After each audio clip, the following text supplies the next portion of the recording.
Hello, everyone. Welcome to the Arseholics podcast on a Monday night following a Sunday where we went to Goodison Park and we won, and we're going to talk about it. And I say we, it's me, Raj, and it's Aaron. And today you've got, a classic Aaron and Raj sofa chilled out conversation. How's it going, Aaron? You good? I'm good, mate. I'm good. Happy Monday to you. Happy Monday. Happy Monday. Another happy Monday reflecting on another win is a start to the season, which I can't remember how many points we got from this many games last season, because I recall we lost to United, right, at Old Trafford during this kind of this period. Yeah. But it's a nice start, isn't it? Like we seem to not be playing incredibly fluent football, but getting results. How do you feel? What is your feeling this Monday after that win? Yeah, it's good. On that point, I haven't fact checked this, but someone told me if we beat Spurs on Sunday, we would have had a better start than we did last year, which is interesting because I guess that's five wins and a draw.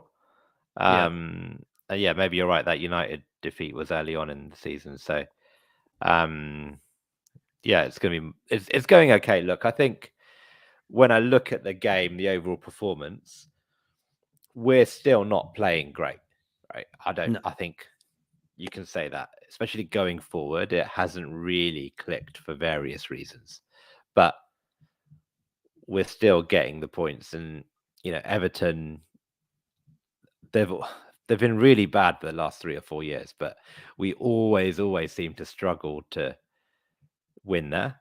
I don't think properly since... our bogey ground, right? Was it 2018 or something stupid like that? So I saw this because I listened to the Gary Neville podcast this morning on the way in, on the way into work, and they mentioned it then. I think Peter Drury said, actually, this was brought up. Peter Drury says that we've not won in our last 10 trips to Merseyside, as in Liverpool, including Liverpool. And I think it's something very specific. I think with Everton, I think we won like 2 out of the last 8 or something ridiculous like this. Mm-hmm. That makes sense. I mean, I remember so many, we were talking about this before the game, but so many instances where I just feel like Everton are losing, like they lose 7 games in a row. They'll beat us and then they'll lose the next 7 games in a row. Yeah. And we're probably the reason they're still in the Premier League, to be honest. That's a good point. They should really be thanking it. They should have Arsenal posters in their bedrooms. You're right. Exactly. So no, I'm really glad we won. We got the 3 points, because even yesterday I thought Everton were rubbish. And the only reason it wasn't a more comfortable win was because of our, let's say, sloppiness, our kind of how we were just not really clinical in terms of creating chances yesterday. The attack is still a bit all over the place, but look, I'm complaining, but no, we won, right? And that's the main thing. I would much rather be annoyed about the performances and happy about the win than have us playing really, really well and then them going down the other end and scoring and winning the game or something stupid like that. So no, fair play to the team, fair play to the manager. We'll talk about the team selection, we'll talk about the system, we'll talk about all of that, I'm sure. But the main thing is it's another 3 points, 4 wins now. And that, for a team that's not really got going, I think that's pretty impressive. Yeah, I completely agree. And just very quickly, hey Russ, hey Charles in the comments.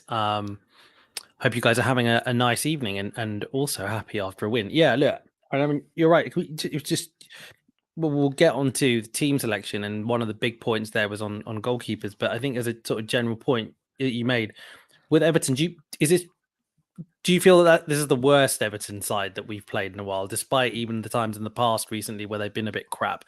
Because I agree, like my general feeling from that game is, I mean, they offered nothing really. I don't even know what they were trying to do. Usually it feels like you play against a Sean Dyche team, or a team like Everton who are quite physical, and they just try and make it a very physical game. They go for the set pieces, they go for long diagonals, whatever.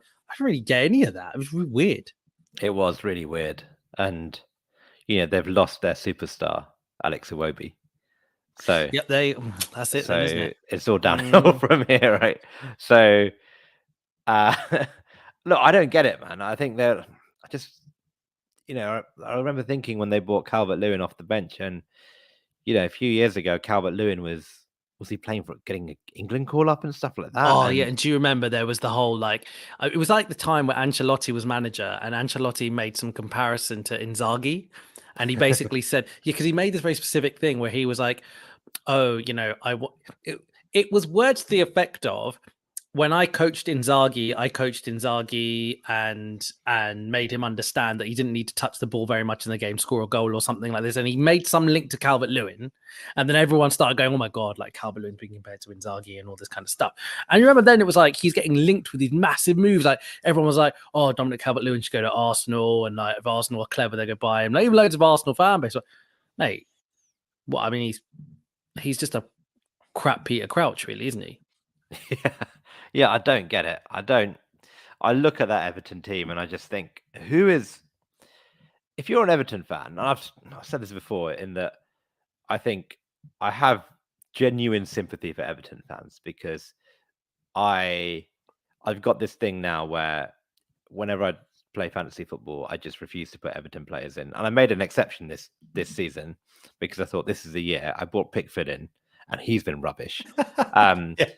And I just keep giving them chance after chance with Everton to be like, this is it. They're going to come good. And they just keep letting me down. And if that's in fantasy football, if that's whenever I watch them, imagine how an Everton fan feels. They must be like, who do you think they get excited about seeing when they were like, if you're an young Everton fan, 10 years old, 11 years old, and you're going to Goodison Park, who are you looking forward to seeing play? Like, no idea. I mean, they probably think like they signed Dan Juma, right? I both thought, do you know what? He's probably got some pedigree. And is it Beto? Who's that one of my players? And he's got like a Brazilian sounding name. It's kind of like Bebeto, but just smaller. So I guess that's it. And like you say, I mean, they lost one of the most exciting players in world football, Alex Iwobi. And so what are you going to do after that? I guess I got Ashley Young. Yeah, exactly. Yeah. Like that's their big summer signing. And no, look, I think it should have been a much more comfortable win. And I think, look, if you're going to find negatives from a positive, I think a better team probably goes and wins 4 or 5-0. But who cares?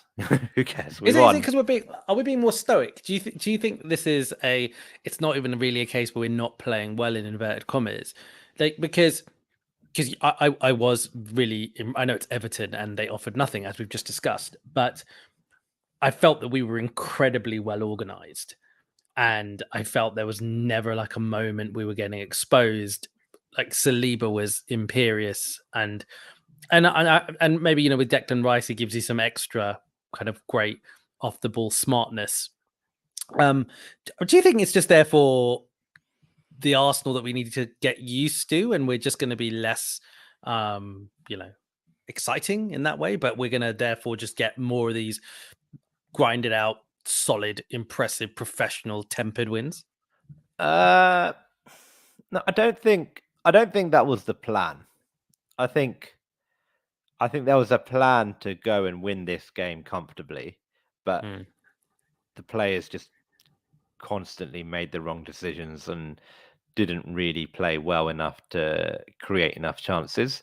I think on another day, like I think hopefully we play them again in 4 or 5 games time or not, but if we have a similar team in a similar situation, some of these combinations will click a bit more. There was just a lot of wrong decisions, and I think Eddie struggled. It was obviously injury to Martinelli, which kind of disrupted things. Trossard came on, who's a very different type of player. So we could never really settle. And I don't think we have looked settled going forward, right? You've got the Havertz situation where he started a few and then now he's out of the team. Vieira's come in, looked good, and now playing pretty well. So yeah, I think there's the striker situation where we've kind of gone with Eddie in most of our games. And look, I still think we're a work in progress up front. I think, but isn't all this everything that you've just said, right? Don't we just have to accept that's going to be this season? Like you've just mentioned a bunch of people being in and outside. But injuries aside, we're probably going to make rotations of that nature anyway. So isn't that, if you think it's lack of fluency, isn't that always going to be the case? I think so. But as you kind of build those kind of combinations, I think hopefully the team will get more familiar with each other going forward. I think, look, last season was crazy. We started incredibly well. And I think we've got this mental benchmark in our head of how we just, when preseason was crazy good, we just went forward. We started beating everyone really comfortably, playing really well, mostly. And Jesus was playing well, Zinchenko was playing well. Everyone just looked incredible. And this season it's been a bit more slow. And you know what? I don't mind this. What I'm really hoping is that we're doing what Man City usually do, which is start slow and end big. Because for the last 2 seasons, we've started big and ended and just run out of energy, run out of gas, run out of players, run out of injuries, like run out of legs. And if this means actually we can rotate a bit more, we'll be ready for when April, May, March, not in that order, March, April, May, we will have a team of like 15, 16 players who have minutes in them because they've played in the league, they've played in the Champions League, they've played in the League Cup. And that will hopefully mean we have a squad ready to take on the run-in, as opposed to one injury and then everyone freaks out, which is what's happened the last 2 seasons. Yeah, agreed. And talking about rotation, let's talk about a big talking point of the game. The talking point was before the game kicked off, really, because David Raya got his first Arsenal start. And I think we'd all been talking about when this would happen, i.e. when he would just get his first start, even if it is as simple as, he's going to be a cup keeper and, and would he actually play in the Champions League, given Ramsdale's probably been really excited to have been qualifying for the Champions League. Is it fair to take him out of a Champions League spot? There's lots of hypothesizing as to when, this may happen. I don't think anyone thought it was going to happen away at Everton. In hindsight, you could probably think of some reasons why it did happen, but first and foremost, the theories that are flying around at the moment, therefore, are pretty big.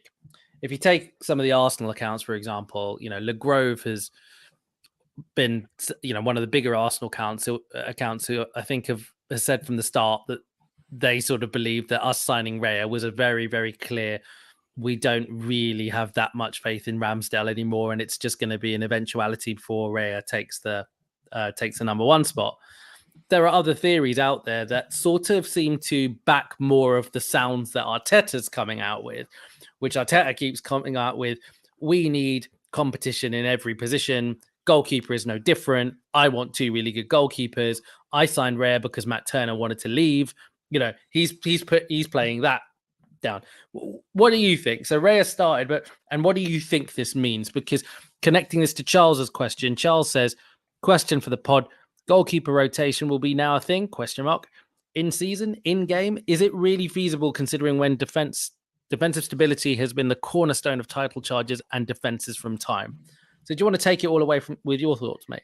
Yeah, I've always said, we go back to some of the discussions we had earlier on this season where I kind of felt if we went into this season with Ramsdale and Turner, that was such a big gamble on Ramsdale basically staying fit for the whole season because the drop-off was so significant. I don't think Matt Turner would be able to carry us through Champions League games for a long period. And I think, look, the circumstances then kind of transpired a bit differently, where I don't think we deliberately went out to go and fix that problem, but Turner wanted to leave. A really good goalkeeper became on the market for a sensible amount of money, and we pushed the boat out and we did it. And now we've removed that risk to say, if our number 1 gets injured, we've got a number 2 who is pretty much just as good. And as a consequence, we're now having this debate to say, who is our number 1?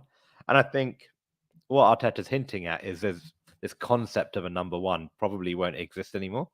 And yeah, Charles kind of says like, okay, when defensive stability has been the cornerstone of title challenges, I don't think any club has had two top quality goalkeepers like this in the Premier League before, of this level, where you basically have like two of the best goalkeepers in the Premier League, in my opinion, now play for us. Yeah. And we can't just go back to this number one, number two model. It doesn't work, right? So look, we've all said it. Raya needs to play, right? Raya needs to play plenty of games. Ramsdale needs to play plenty of games, and it's on Arteta to just make it work. Now, how is he gonna pick those games? I don't know. I always thought Ramsdale will start as number one and kind of get preference in those big games. And I think actually with the Champions League coming up, we're entering this period of the schedule now where we're playing 2 games a week, right? Like playing Sunday, Wednesday, Sunday, Thursday, whatever it is. When we play the the League Cup, and we just need to rotate, and I think we're just going to rotate both of them until December, until the kind of when fixture congestion maybe eases a bit, and let's see what happens. I think Ramsdale will play on Wednesday, and then he might play again in the League Cup, and I think Raya might get Spurs, but yeah, he might then. Arteta's a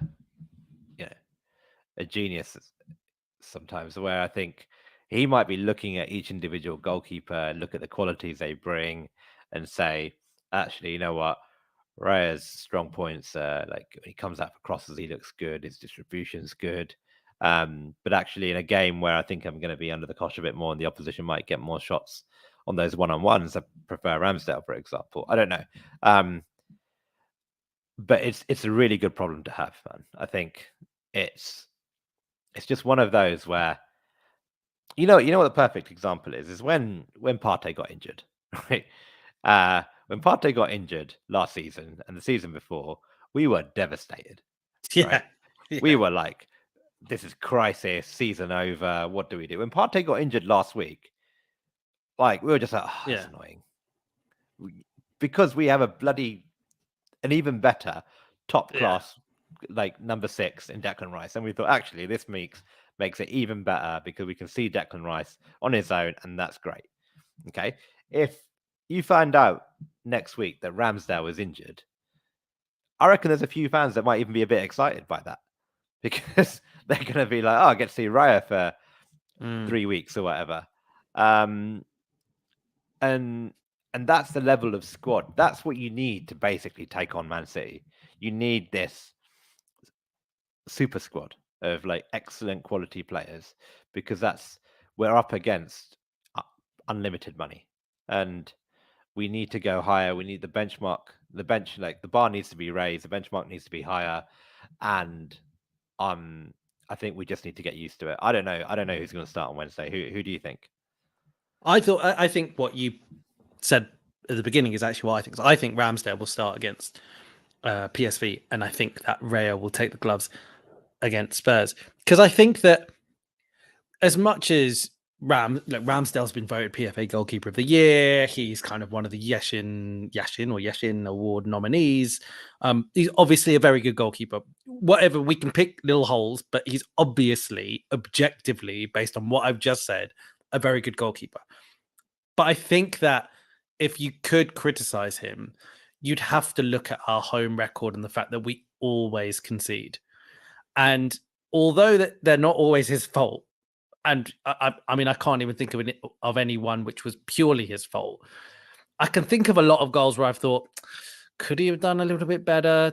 Did he need to be there? Like, could he have gone earlier? Do you know what I mean? Like, there's a few things, and I wonder whether there's a question mark around his kind of emotional state sometimes, and like, for whatever reason, he doesn't seem to have that issue away from home, but maybe there's something at home or that the guys, the coach stuff, are a little bit uncomfortable about. I don't know, and so I think maybe they will go with Raya. Maybe they think that Raya has a different type of temperament. maybe, but I think he'll start Ramsdale against PSV because I think that part of that is a little bit of rewarding a goalkeeper who was our mainstay last season in qualifying for the Champions League. I think it feels a little bit harsh if you qualify for the Champions League and then basically dump him, given how good overall the season he had last season. So I don't think that, but I do actually think Raya could start against Spurs. Who do you think will start against Spurs? Yeah, I think Raya will Raya start against Spurs. Yeah, sorry, Raya against Spurs. Sorry, Yeah. But a couple of things you say are quite interesting because I've heard a lot of other people sort of talk about the strengths of Raya versus Ramsdale, and I have to admit, like I didn't watch Raya enough to have my own objective view. So these are all just things that I'm picking up from reading stuff. But one of the points has been apparently that Raya is better at collecting crosses. Apparently he's better aerially. That surprised me a little bit because I'm suddenly getting a massive echo on my headphones. 1 second. Okay. Still getting echo. Anyway, I'll carry on talking. It really does surprise me, the idea that Raya is better in the air, because one, he's smaller than Ramsdale, and two, like I genuinely have not heard any, or I can't remember any instance last season where I thought Ramsdale dropped a clanger or was an issue dealing with an aerial ball. So I don't know, that bit surprised me. I mean, is there anything in particular that you think, because distribution's the other one. A lot of people seem to be saying that Raya's distribution is just elite. You see all these highlight reels, it looks great. But I've always thought Ramsdale's distribution is pretty good. He pulls off some worldy passes. Is there anything that you think specifically that Raya brings that Ramsdale doesn't? I think Ramsdale, in terms of on the ball, I kind of think he's gotten a bit less confident at it going forward. I think when he first came in and he was brought in, he was really good, but I think there's been a few issues and I think a few mishaps, as you do when you play that kind of football. And I have noticed him going long a bit more, especially in our home games this season where we can, we sit right behind that goal and we can watch him. I don't think he's taking as many risks with his passing as he used to, because there have been, a few high-profile errors, and I think Raya potentially might just have a bit more confidence at playing that way. But this is completely, I think we're being really harsh on Ramsdale because I think he's been really, really good. I watched him against England, for England, and he just looked, he looked so confident. Should have had a clean sheet. But I can't pick between them, and maybe I don't know enough about goalkeepers, but you look statistically, people who know a lot about this stuff seem to think that Ramsdale statistically just is nowhere near good enough. But I see, when I go to the games, I watch Ramsdale, I don't see it. I don't see a statistically weak goalkeeper. I see a goalkeeper who has made some tremendously huge saves for us. And I don't know, like, we don't know. It's so harsh because Raya was good, right? But he was up against Dwight McNeil. So how can you judge? Right?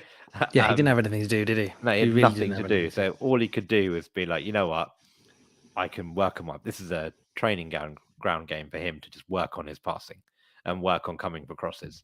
So let's see. I'm really interested to see how that battle develops. And Arteta's got a job on his hands, because when you do go to that level of squad depth, you now have a responsibility to keep two goalkeepers happy, motivated, at a top level, performing well, and that's now on the manager. He takes that risk, goes and gets a second top goalkeeper in. He's now got to take the responsibility for making sure both of them perform at a high level. What did you make? I'm sure you saw Arteta's press conference where he kind of hinted that at some point he might want to do a goalkeeper substitution in game. I think that it didn't take me by... Well, I thought it was very bold of him to say it, but at the same time, I feel like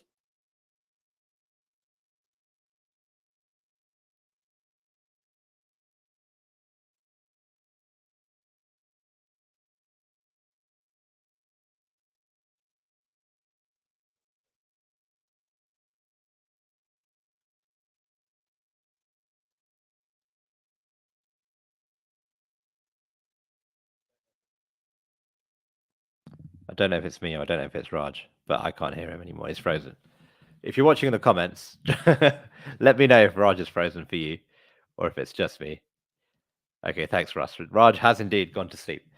Okay, cool. So whilst we wait for Raj to come back, polite reminder to please like, subscribe, tell your friends, and drop us any questions and anything you want us to discuss.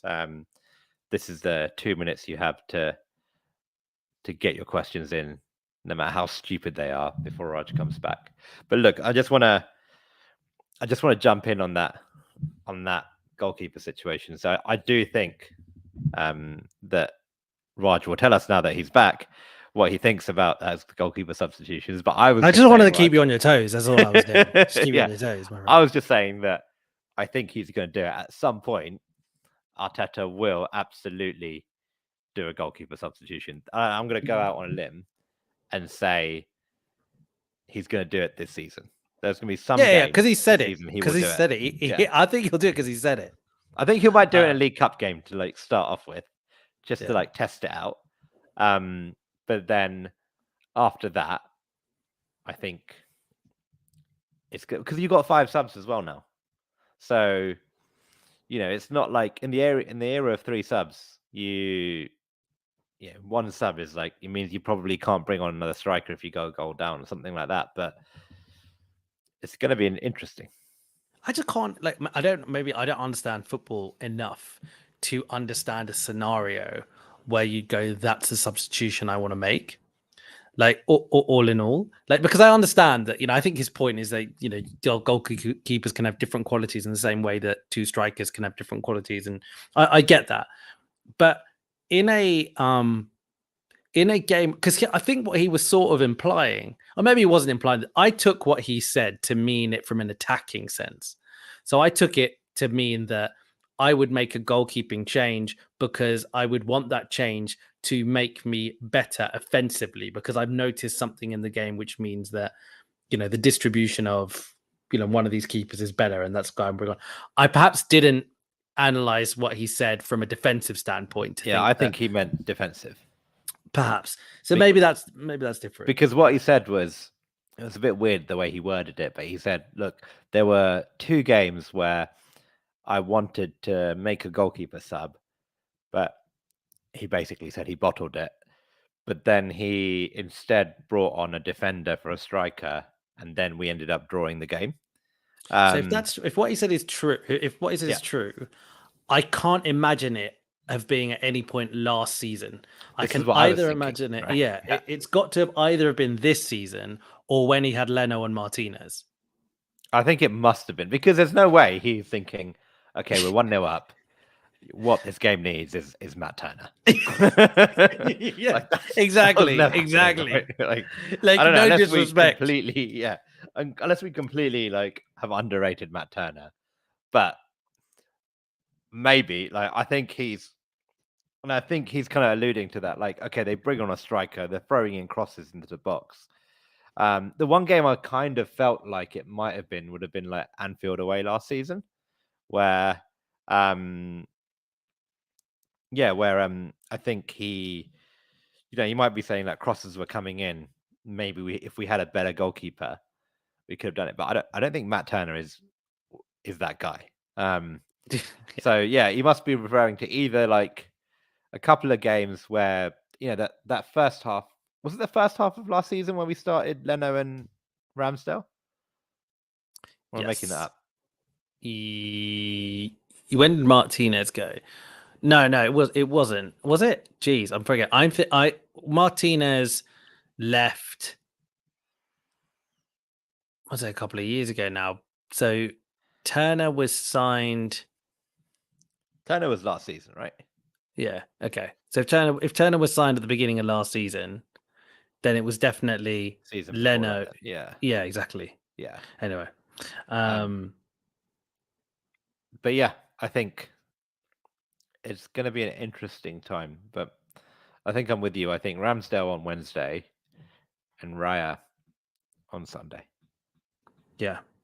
Yeah. I think the only thing that gives me a little bit of doubt about whether he would do exactly that combination is Raya, as we discussed, didn't really get that much to do against, Everton. So would you then kind of not give him Wednesday and then play him in the North London derby where he's probably going to have a lot more to do? I don't know. But, very quickly before we move on from this, there's a quick point here from Charles. He says, can we get to discuss many pods now discussing Saka protection? And what's our point of view? Flair players need protection. Figuring out double timing is Saka and MA problem. I get what you mean, Charles. So look, firstly, there was an awful tackle on Saka. I say awful tackle on Saka. It wasn't a red card offense, but it was a pretty bad tackle on Saka from one of the Everton players, which wasn't even given as a foul, which I think was kind of just it just doesn't help feed into the subtext. He doesn't get very good protection. Flair players do need protection if it's deserved, I guess. And I think that he does. The stats would really, the stats are really compelling on this one, aren't they, Aaron? Because they basically just say that effectively Saka concedes more fouls than he gets. Like he fundamentally concedes more fouls than he gets, which is just makes no sense given the amount that he's kicked in games. Do you think that there's something that is going against Saka for whatever reason?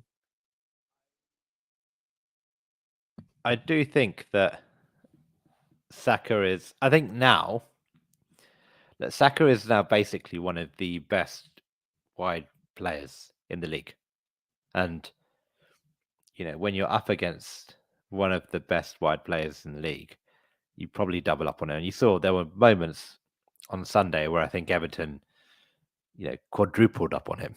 There were like 3 or 4 defenders all the way around Saka, almost the entire game, and he's gonna struggle this season because it's so hard to stop him. The only way to stop him is to ensure you surround him, make sure he can't pass it out, make sure he can't cut in, and kind of just hope that he plays it to Ben White, and then you kind of just hope Ben White doesn't do anything crazy. And I think he's gonna learn how to deal with that. Saka's so smart. He'll adapt his game. He will bring others into play. The thing I don't think people realize about Saka is actually how strong he is.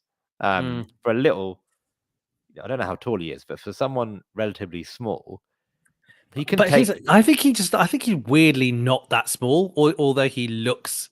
How tall is he? So I'm just going to Google this because I don't think he is that small. I think he's less than 6 foot. I don't know. Do you know what? I wouldn't be surprised if he's 6 foot. Bukayo Saka height in feet. I reckon 5'11". That's good showing. He's 5. It says 5'10", so he's smaller than I thought. Okay. Yeah, that's small. That's a lot smaller than I thought. Yeah. I agree. But no, he's strong. He holds up defenders. The way he runs, the way he's smart with his running, where he always knows how to get across the defender and take them out of the game, where actually all they can do is foul him, and they don't want to foul him because if they foul him, the defender's probably going to get a booking at best. And he's just so effective. I think he hasn't really, hit his stride yet. I think, in the box he's struggled.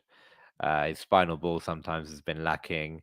But no, I think, I do hope that referees see it for what it is, because there's going to be a game, and almost every game there is a really bad foul on Saka now, and actually, refs just need to be like, look, you can't just keep treating him like this, otherwise he's going to be done by the time he's 25, 26, and no one, England won't win anything if he's not on form. Agreed. So there are a couple of other talking points from the game, but I think we can sort of bake that into our previews of the next couple of games now, because we had Fabio Vieira who started over Havertz, and that was a really interesting choice. And that left hand side with him as a part of it looked pretty good. Now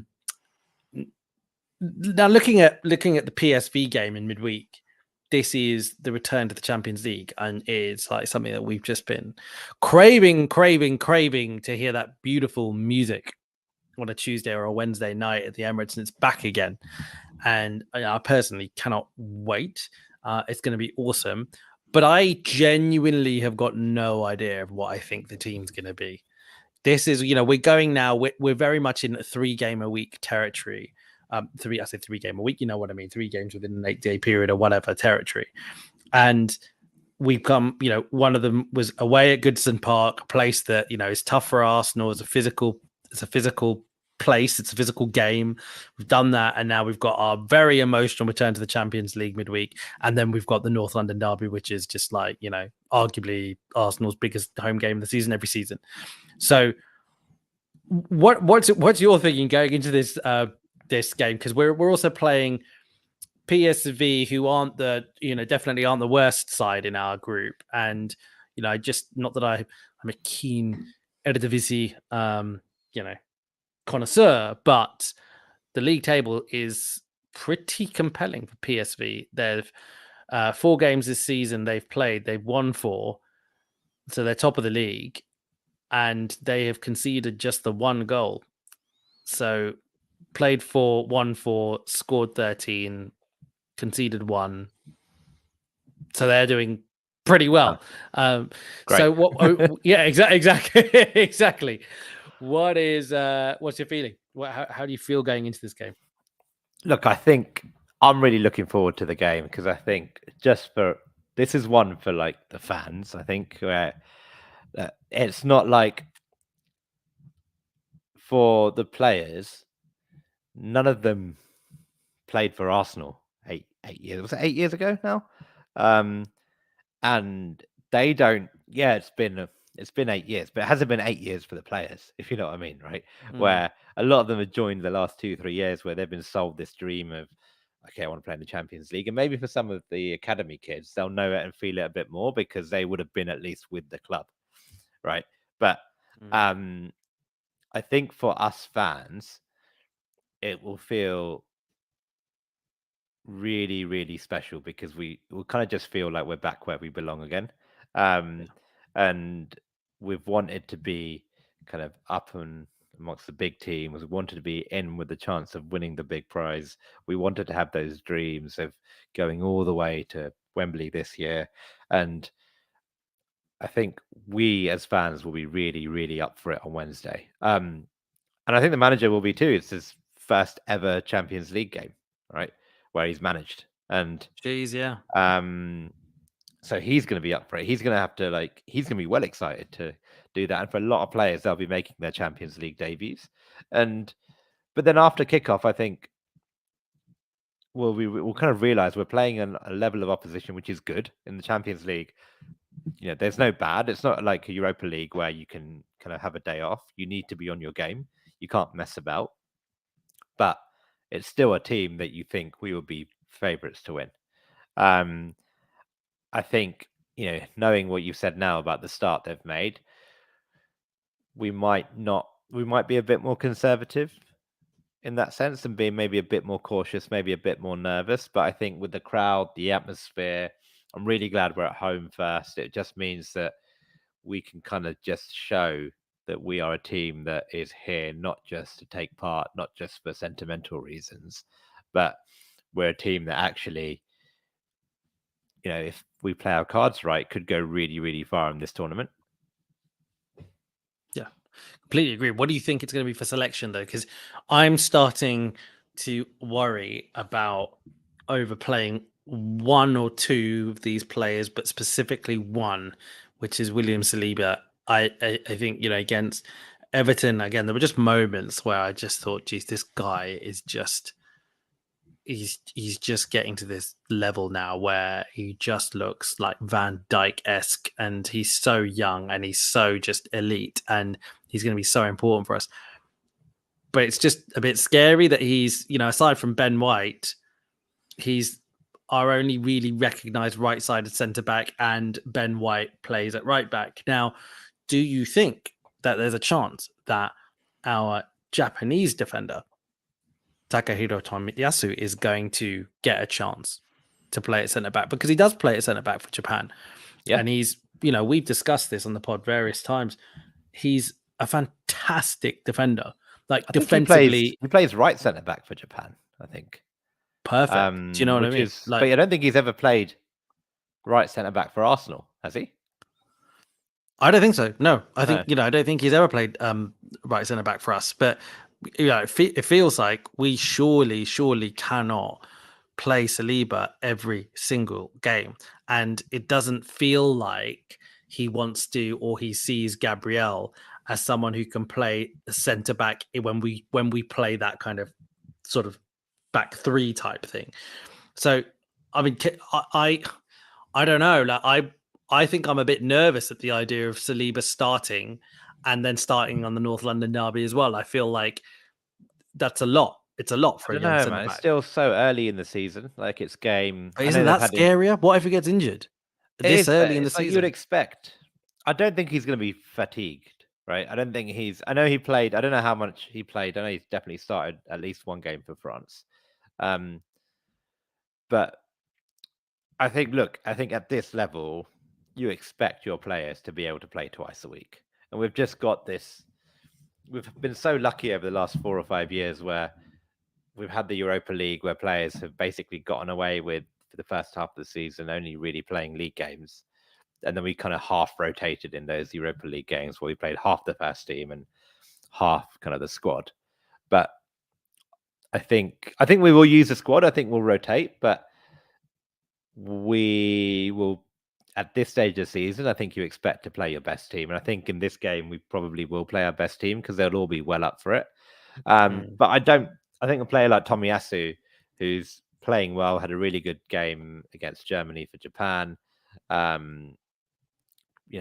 kind of looked okay in his brief cameo appearances. He might get a game. The beauty of Tomiyasu is he can play pretty much anywhere, right?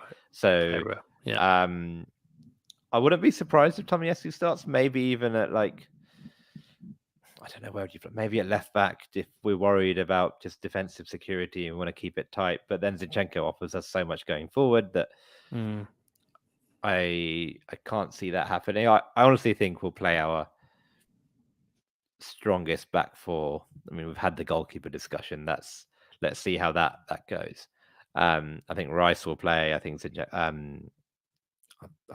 Odegaard, Saka, Martinelli's probably injured now. I think he might miss the game, so that opens up a spot potentially for Trossard. I think. Does it open up for this guy who Russ is talking about in the comments? Does Emil Smith-Rowe get a game anytime soon? I mean, Jesus Christ! I mean, I forget he exists these days. I think Emil Smith-Rowe, if he doesn't start in the League Cup against Brentford, we'll have to start in the League Cup. Surely, is in big trouble. But at least he's on the bench. He's making the bench now. But I think this is a step too far. I think it's one of those where if there is a game this season in the league or the Champions League where we are somehow 3-0 up, he might give Emil Smith-Rowe a go. But I think Emil Smith-Rowe is very much in you have to earn your spot back territory. Because unfortunately he hasn't really done anything in the last 12 months to really justify his place in the starting 11 or to be anywhere near the starting 11. I don't hear Arteta raving about him. You hear Arteta raving about Eddie Nketiah. You hear Arteta talking about Reece Nelson. I don't hear him talking about Emil Smith-Rowe, which is very concerning.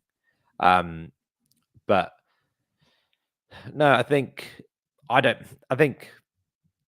Havertz might play. Although Vieira looked good. No, I think Vieira might play, actually. I think we might see Havertz up front, possibly. That's interesting. That wouldn't totally surprise me either. Because if I look at that 11, who do I think had a bad game? It's probably Eddie Nketiah, where I think he just, for various reasons, really struggles. He's one of those that has to be playing 10 out of 10 to really make an impact, right? And there are games where he goes to that level and he just goes and it's like, I am going to be 10 out of 10 today and you will notice me. But when he's 8 out of 10 or when he's 7 out of 10, he really, really struggles in the game. Yeah. So if you look at that, if Jesus, as Charles says, Jesus gets his vote to play and play 75 to get the steam ahead of the North London derby, that's possible. I think maybe you play Jesus because Jesus looked all right when he came on. But let's see. Let's see. I think the good thing is we have options, which is great. Yeah, And exactly. this is why we want a squad, because we want selection dilemmas. We want to be debating, should he Definitely. play Eddie? Should he play Jesus? Should he play Havertz? Should he play Vieira? Should he play Trossard? And we're lucky enough now where they're all playing well. And actually, no, you look at Sunday, the kind of game just gone against Everton. That was a game where we lost Martinelli. We lost, we didn't have Jesus up front. We didn't have Partey. Arguably our number one goalkeeper wasn't playing. That's like 4 Yeah. or 5 players from our first team squad last season were out, and we looked all right. Yeah. So it's progress. Yeah, it certainly is. Certainly is. I mean, and that's the thing. Even if there obviously is the debate as to whether Havertz should start or whatever. But we in the summer we signed Havertz for a lot of money. We signed Timber. Those are again 2 players, one obviously through injury, who again, like you say, didn't start. So it looks good, like from a squad perspective, from a kind of from a future looking perspective anyway. But I think the point you're alluding to is options. So yeah, I think it'll be really interesting to see what options we play. I can't imagine us experimenting in any way when it comes to Spurs. Like, I imagine that in his mind, he's probably got a relatively clear idea of who he wants to start against Spurs. Unless he gives someone an opportunity on Wednesday and they just kind of absolutely blow his mind. So let's perhaps move on to Spurs. I mean, very, very quickly, your prediction for the PSV game, do you think we'll win? I think we'll win 2-1, yeah. Yeah. What do you think? I don't know. I've got a bad feeling. Not that we'll lose, but I'm going to go for 1-1. Oh. Is that a good result? I don't think it's a good result. I don't think it's a result that will, I think we'll qualify out the group, when the story ends. But I think that it will. I'm a little bit worried by just the fact that PSV have started pretty well this season and are probably going to come into this being really, really up for it, and we are just sandwiched in just a tough week. But let's see. Hopefully I'm wrong. But looking at that Spurs game, how are you looking towards that, mate? Because Ange Ball, it's being called, and that, by the way, I feel like it's just because they're not losing, it doesn't mean you need to give the manager a type of the style of football a name already. Do you know what I mean? Yeah. It's He I don't really get that bit. he is annoyingly not a prick. Yeah, go further. He's an incredibly likable human being. He seems like just Yeah. a And really good person. I think what's going to be really annoying is the media already really, really like him. Yeah. You can see, he has got all those journalists absolutely in love with him. Yeah. You saw that stuff about Robbie Williams and Kylie Minogue and whatever, and no, fair play. They've got he seems like a decent guy, and it makes it annoying. But I think eventually I will really hate him. I think he's going to be so nice that I'm just going to hate him for being nice, Yeah. Whereas Mourinho, Conte, they were just pricks. Yeah. And it was yeah, this is quite clear. You're a prick. And everyone can tell. So I'm going to hate you. Whereas this guy, it will be really interesting to see how he reacts when the pressure gets to him. Will he just, will he just be even nicer? Will he go full Ted Lasso? I think, yeah, he plays very attacking football. And I think what people have said about him is his commitment to that attacking football, right? And there was a typical like silly Spurs fan that was like, oh, and with Celtic played this like back three, like a super attacking formation away at the Bernabeu. Like he's not going to be scared of Arsenal. But what he didn't point out was when Celtic went away to the Bernabeu and played that attacking formation, they lost 5-1. So, look, I think if he does want to do that and he wants to try and come to us and leave space, I think Bissouma is good, but he's not that good, right? And he is going to really, really struggle if we can get at that midfield and get at that defense, because I don't think defensively they're that strong. And I think it could be a crazy game. I think it'd be a really fun game, but there is, if we're confident, if we have a close to our best team, I really hope Martinelli is back, for example. I think this could be a really big game for Martinelli. I think it could be a lot of goals in it. And I think we could have some fun. Yeah. But let's see. I don't know. I haven't watched a lot of Spurs this season. I've seen just how attacking they are. I've seen them in highlights. I don't think they've looked as good as people say they do. Like they probably should have lost against Man United. They struggled against Sheffield United. They lost in the League Cup. They obviously did well against Burnley, where everything seemed to click. But I think Burnley are awful this season.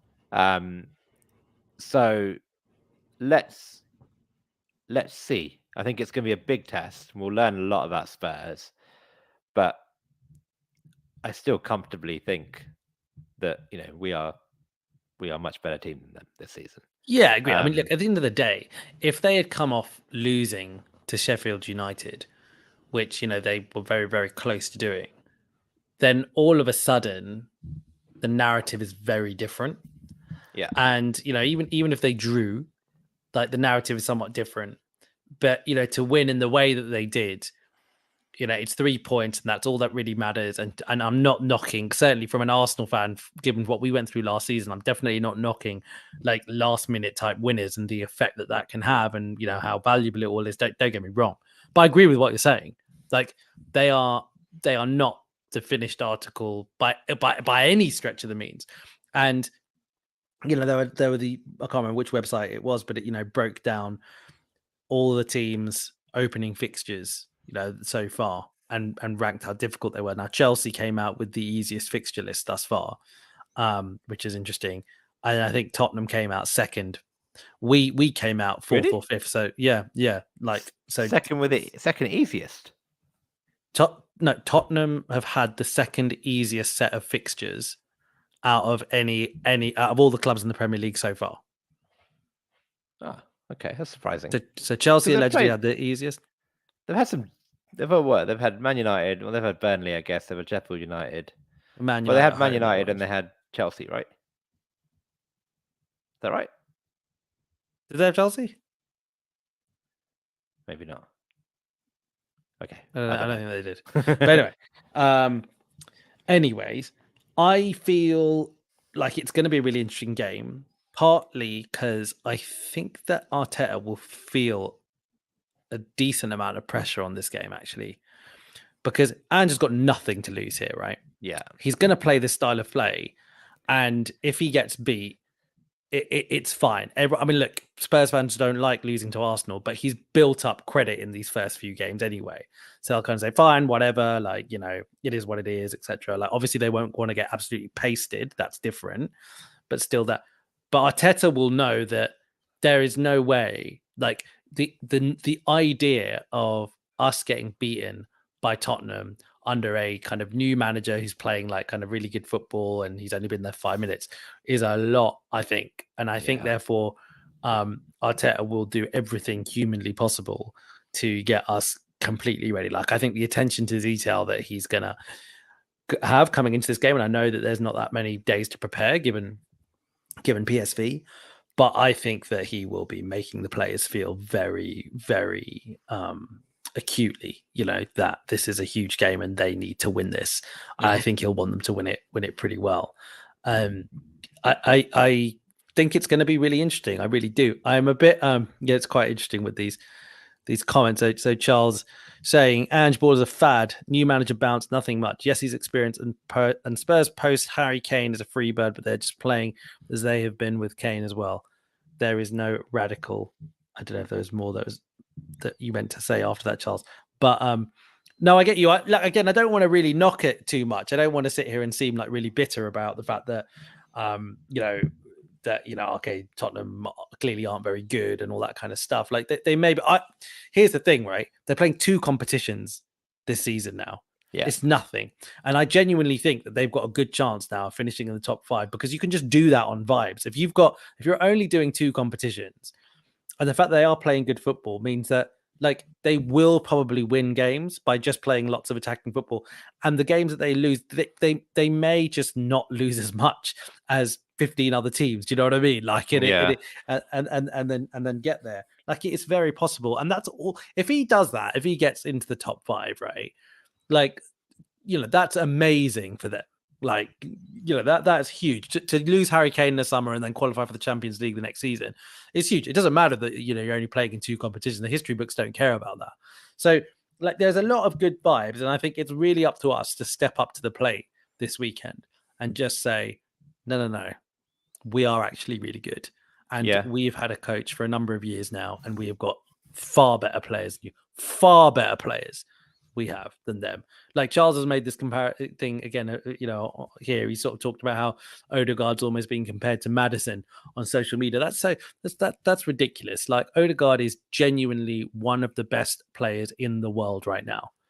He genuinely is one of the best, and that is not my opinion. I mean, he was in PFA Team of the Year anyway as well, wasn't he? But he is a top player. I mean, Gary Neville was waxing lyrical again on this podcast.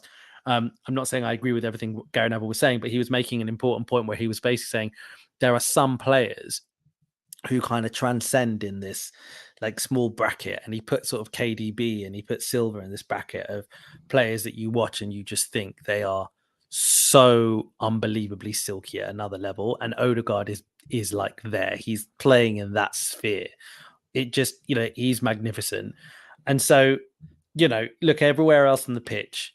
For me, it's a no contest. So we've really got to be just stepping up to the plate and putting them away. It'd be amazing, wouldn't it, if it is the game where it all finally clicks?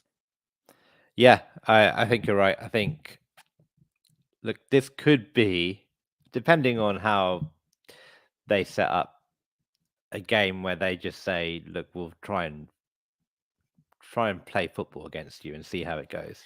And it could be the game where we just, it all clicks for us. We get it there. It could be one of those where they just, I don't know. I can't see them winning unless they just we just make so many defensive errors where they completely catch us by surprise and they're absolutely clinical with their finishing, and we're just not really going.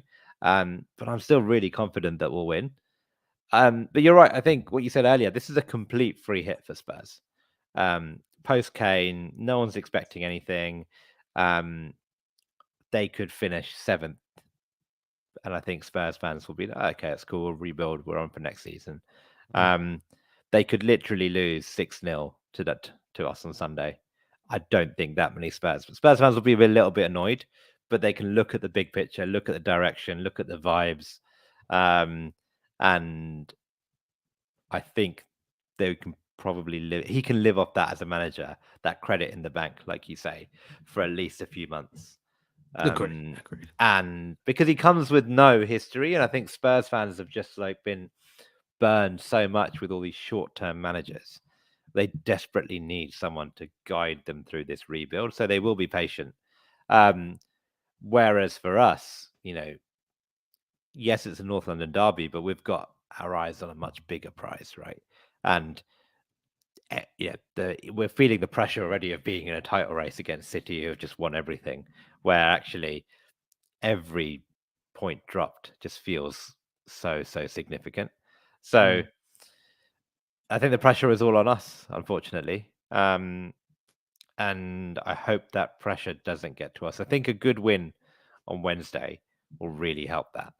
If we can get to Wednesday, get the 3 points on Wednesday, then we can go into Sunday. Hopefully Martinelli is back. And we can really, really have a go at Spurs and see what they're about. Agreed. Give me your prediction, mate. For Sunday, I think 3-0 Arsenal. Ooh. What do you think? I'm gonna go. I can't believe you don't think we're gonna concede at home. I mean, like, since when does that happen? I'm gonna go for 4-2. Okay, the old Yeah. classic I'm gonna scoreline. go for Yeah, the 4-2. And maybe, my friend, we call it a day there because we've covered a lot, but I think we wanted to try and be, given we started a bit later, we wanted to be pretty soon. We got to the hour mark.